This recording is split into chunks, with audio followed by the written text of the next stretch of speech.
Regulatory suggestions, Mr. Speaker, are going to be taken into consideration. Mr. Speaker, I understood this assignment. First of all, let me say this. I came here today not because I was called, not because I saw any letter, maybe it was sent from your office. I just saw you live, Mr. Speaker, yesterday. And once you announced live that you will need the minister from here, I did not even take 5 minutes. I called the IG. And I told the IG and the chair of IPOA that we must go to Senate. So, Mr. Speaker, I am very grateful that there is a forum like this for us to be held into account. And like many colleagues have said here, that the same exercise I used to do before to hold others into account, Mr. Speaker, I must also abide by the same process to be held into account. So, Mr. Speaker, I respect the authority of this House. Mr. Speaker, I also want to correct an impression that may have been created by my statement. Remember that Senator Eddy, when he rose, he said, Mr. Speaker, he wanted the cabinet secretary to shed light on what I saw with my eyes as the possible persons culpable insofar as the murder of Mr. Albert Ojwang is concerned. Mr. Speaker, I must say this, that it is that led me to Article 245 of the Constitution. And Mr. Speaker, most people may have misconstrued to mean that the Cabinet Secretary does not have responsibility to oversight the National Police Service in the work they do, whether it is in excesses of police officers or in other policy issues. Mr. Speaker, that's far from the truth. I confined myself, Mr. Speaker, I zeroed in on Article 245, subsection 4, Mr. Speaker, for purpose of the investigation, specific investigation touching on this particular gentleman.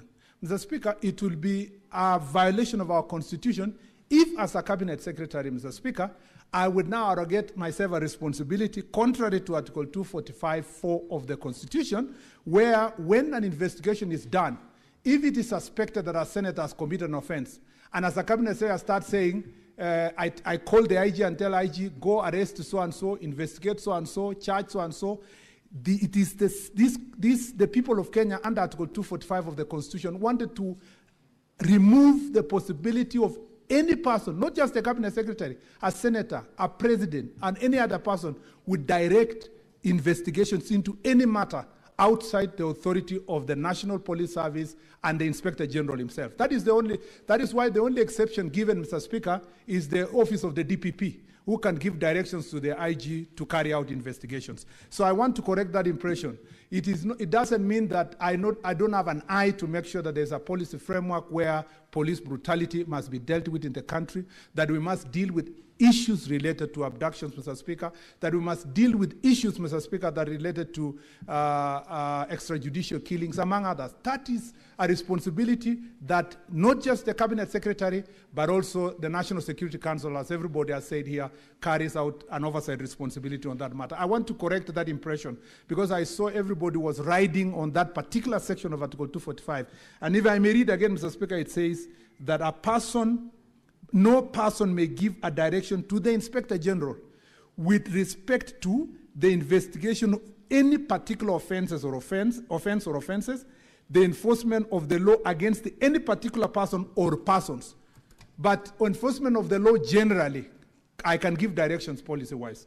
Investigations generally to acts or resurgence of certain acts or omissions, Mr. Speaker, or offenses, Mr. Speaker, I can be able to give that direction. But I cannot wake up here and say, Senator Eddy be investigated, or Senator so-and-so. That is what Kenyans were running away from. Number two, Mr. Speaker, is to say that it is also not right for me, under the same article, to give direction as to the employment, assignment, promotion, suspension, or dismissal of any person who works in the National Police Service. Again, the people of Kenya wanted to remove a situation where political leaders, including the Cabinet Secretary, Mr. Speaker, would use their position to determine whether a police officer will be transferred, will be promoted, will be fired, will be hired.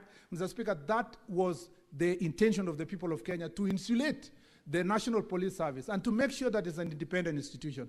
But that does not mean that under policy direction, we cannot tell the Inspector General that any person who is found committing an offense must be removed. That is a policy direction, but not to superintend upon the rules of the IG by picking on specific officers to say, arrest this or leave this other person. If that clarity is achieved, Mr. Speaker, then Mr. Speaker, the problem that people had, including Senator Kalwale, on the question of I do not have an eye. I do not have an eye constitutionally of superintending upon specific investigations, but I have an eye of ensuring that the National Police Service operate under the Constitution and the law, Mr. Speaker. I needed to make sure that I clear that issue. On the other issues, Mr. Speaker, I saw my friend Senator Kalwale had said, Mr. Speaker, because of that Article 245 of the Constitution, therefore, Mr. Speaker, I should abdicate my responsibility.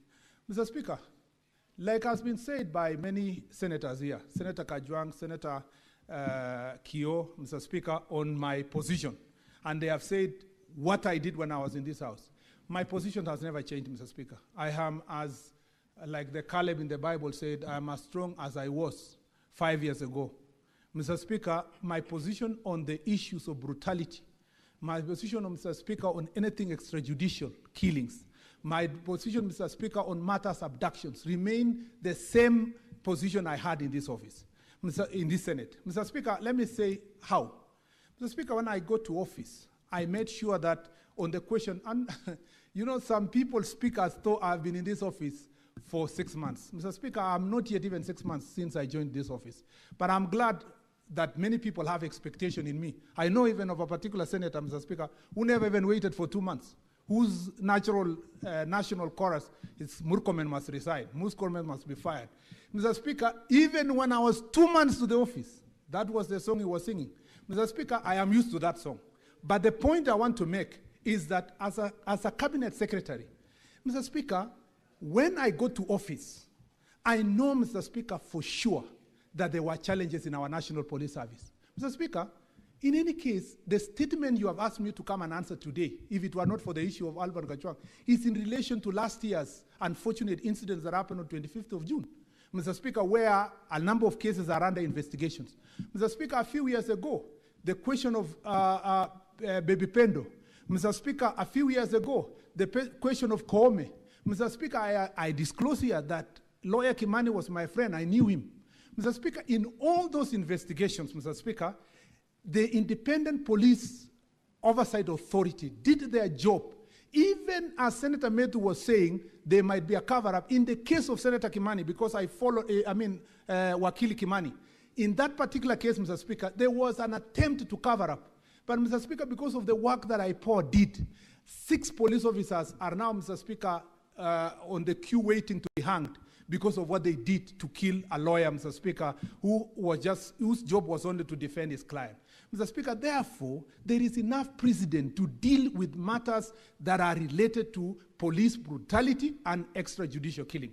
Mr. Speaker, I personally, even though I am not part and parcel of this investigation, I have no doubt in my mind, Mr. Speaker, that if the speed that IPOA is using and the cooperation National Police Service is giving, Mr. Speaker, that the perpetrators of this heinous act against Albert, Mr. Speaker, will be brought to book. And, Mr. Speaker, I have no doubt in my mind that if our judiciary, working closely with the DPP and the investigators, these people will just follow the same route that other police officers in the past have followed who have committed this heinous act. I wanted to give that assurance to the people of Kenya.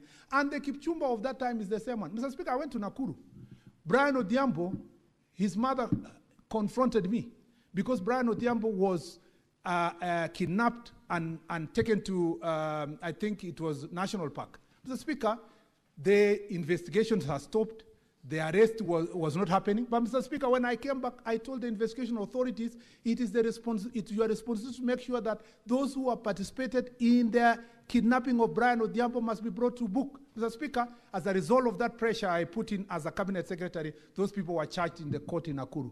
Mr. Speaker, on matters of abductions, since I entered office, I have been very vocal, Mr. Speaker, including an investigation that is ongoing regarding a member of parliament. And, Mr. Speaker, we will unearth all those cases of abductions.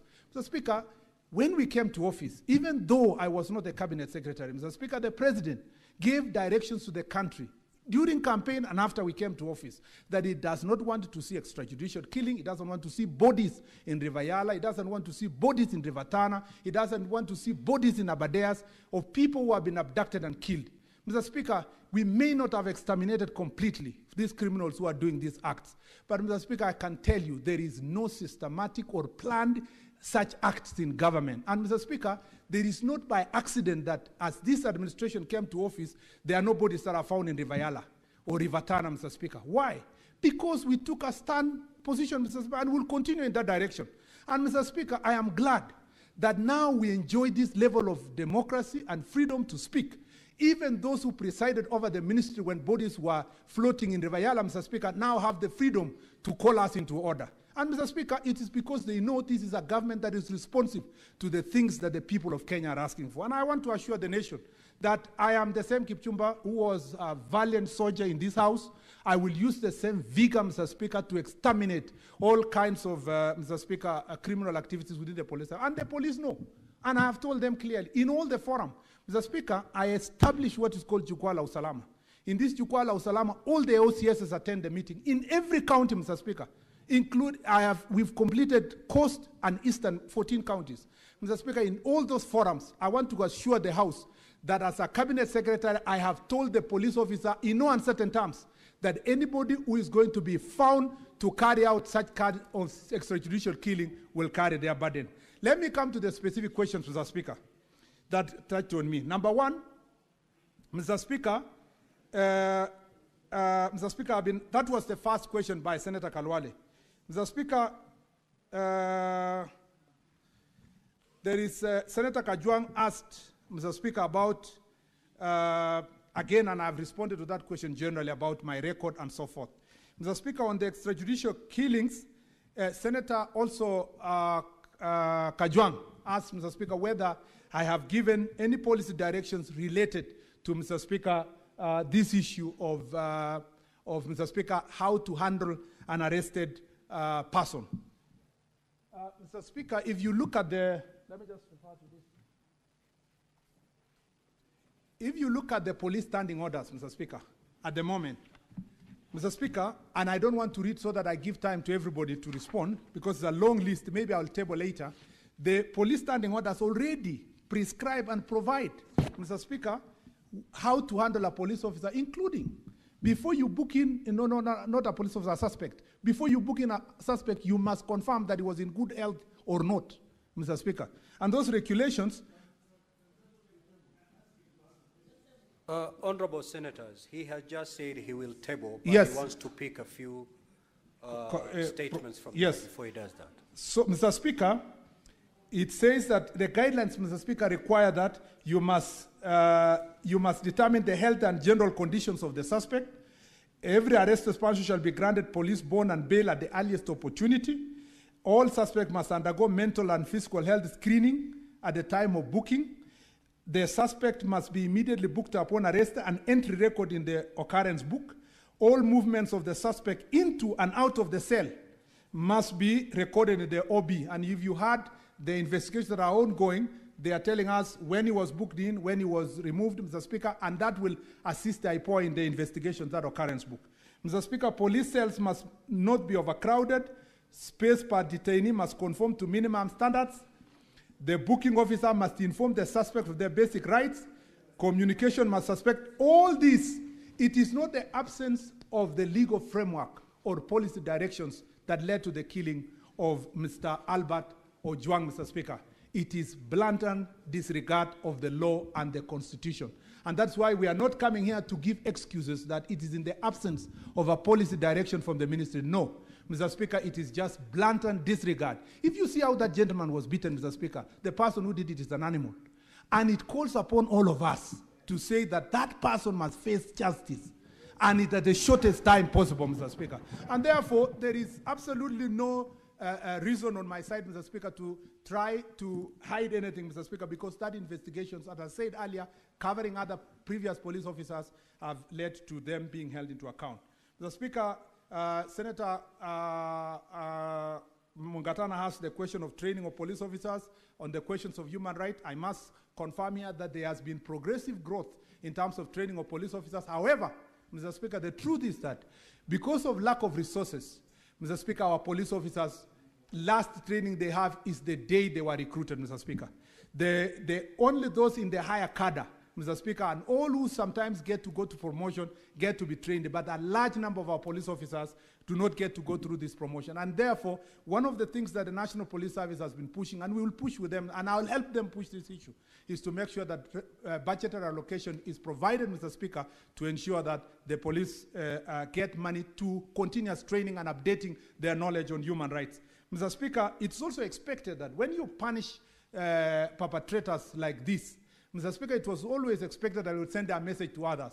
But like any other society, when you have a force of 120,000 police officers, you will find a small number of them, Mr. Speaker, violating the Constitution and the law. Mr. Speaker, Senator Mogeni, I suspect I've answered this question, whether I had any responsibility, supervisory responsibility as part of the Security Council, and I said yes. Mr. Speaker, the only answer I gave that I didn't have an eye on, and I am not supposed to do, is to meddle on specific investigation. If I do so, it will reach a stage where our cabinet secretary will be picking people politically on who's to be charged and who's not be charged, and that is what the Constitution tried to remove from us. Mr. Speaker, on the question of Senator Wambua, I think generally I've also answered by the statement I made, except to add that, Mr. Speaker, I want to assure my friend Senator Wambua that I did demand answers from the Inspector General of Police. The only difference is that because I'm a cabinet secretary, I cannot demand in public. I cannot call a press conference to demand speedy investigation from the Inspector General or to request him to make sure that the people of Kenya get answers in good time. It is because we work together. I can give him a call and to tell him to speed up the process. And I think if you think that this is an issue that was reported on Sunday, and Mr. Speaker, today is Tuesday, the speed, Mr. Speaker, is commendable. And I believe that if the IPOA can move in the same speed, it should be in a few days, and I don't want to commit myself because they are independent. They should commit themselves to, in the shortest time possible, to make sure that that file is taken to the DPP office. I also agree with the sentiments from Senator Veronica Maina, Mr. Speaker, on the human rights, on the reform program, that it must continue. There is a team that is currently constituted in the ministry that is working on the reform program. I have also asked a team, my own team in my own office, to look at all the legislation on issues of abductions and extrajudicial killing, if there are also areas that we need to close the gap to make sure that at least internally from our police force, there is no possibility of any person involving themselves in that issue. And Mr. Speaker, if I get areas where it needs legislative reform, I will come back to this House for support. Mr. Speaker, I agree with her that in one way or another we must support Albert's family, and I hope that those who will be found culpable also will be held into account, Mr. Speaker, over and above us just supporting from as government, and also all of us who are sitting here, perhaps from our own calling and generosity. Mr. Speaker, there was also suggestion from Senator Dulo that we may need to look at the use of the computer misuse law. Mr. Speaker, we were here, we debated this law, there were issues, it went to High Court, it went to Court of Appeal, where it is at the moment. Mr. Speaker, some of those issues, we can relook at them. Mr. Speaker, even the team that I've constituted in my office, I've told them to look at all the decisions of the courts, including Justice Ogola's rules, among others, Mr. Speaker, on how to handle a suspect, so that then we can see if we are getting the standing orders or we are coming up with new regulations that will make sure that our police service is a bit, Mr. Speaker, up to date. Mr. Speaker, I know that I have been asked whether I should run away from this responsibility. Mr. Speaker, for the 6 months I've been in this office, nearly 6 months I've been in this office, the effort and the energy I've put to revamp this ministry, Mr. Speaker, gives me hope that in the near future we will see the fruits of this responsibility. Mr. Speaker, I know that in moments like this, like those who went before me and others who have other responsibilities, Mr. Speaker, these are the moments that the duty to serve overrides, Mr. Speaker, the condemnation to throw in the towel. It is important as a leader, when you are faced with challenges, to provide solutions. If you become the kind of a leader that runs away from solutions, Mr. Speaker, then you miss that opportunity. Mr. Speaker, I've been asked by dear Mr. Nyutu Senator Nyutu and Senator Kalwale. Mr. Speaker, the question of why, Mr. Speaker, I should not ask the DIG Langat to step aside. Mr. Speaker, let me say this, that, Mr. Speaker, this is an ongoing investigation. To the best of my knowledge so far, the information we only have is that the Deputy Inspector General of Police, despite being the DIG, took the step to report what he thought was an act of, or a crime committed against him. And Mr. Speaker, went low as reporting this to the DCI. And that investigation was done. And in the process of this investigation, somebody has died. Mr. Speaker, nobody has told me here whether the investigations lead to a particular result, whether it is to protect him or to exonerate him or to charge him, Mr. Speaker, is not my responsibility. That responsibility rests with independent police oversight authority if they find any culpability, Mr. Speaker.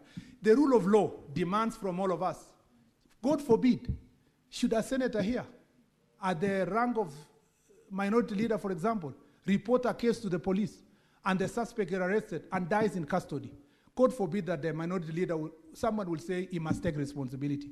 In the same breath, Mr. Speaker, there must be a link between the crime and the individual.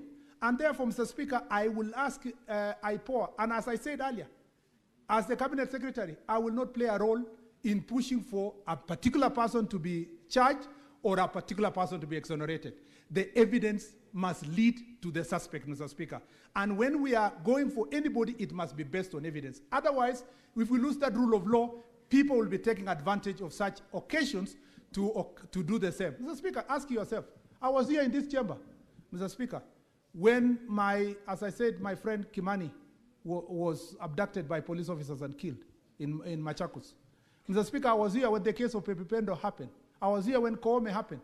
Mr. Speaker, the process, even when people thought that there will be no justice, justice was found because the right process was followed by IPOA. I think we should support IPOA to do their job instead of getting ourselves to the direction where the House can direct who should be charged and who not be charged. Mr. Speaker, I was a bit worried. I know there is privilege in the chamber. I was a bit worried when senators divert to the attention of determining who is to be charged and who is not to be charged.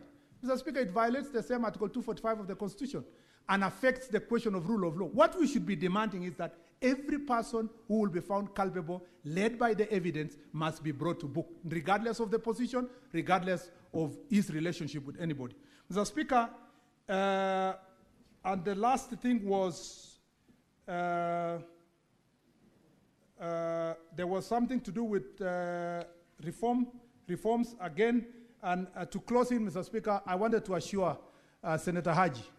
Mr. Speaker, when Senator Haji spoke, I was fighting tears because he spoke for all of us and he spoke for this country.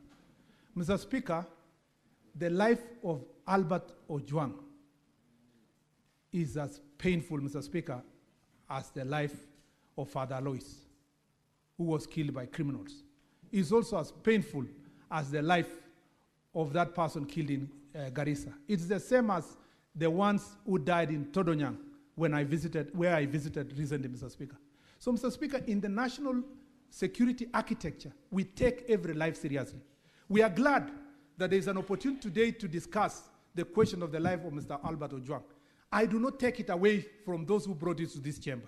But, Mr. Speaker, I want to assure the country that we take the same seriousness in every other life, just like the case of Albert. And I hope that also this chamber and the Republic will be conscious to deal with these issues when they come before us. Mr. Speaker, I remain seized of this matter.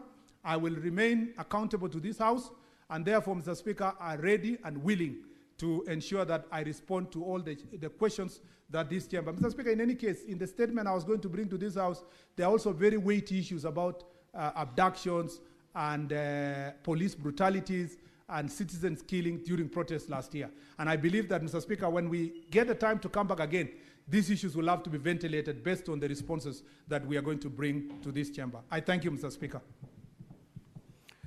Now we are going to hear responses from the IG.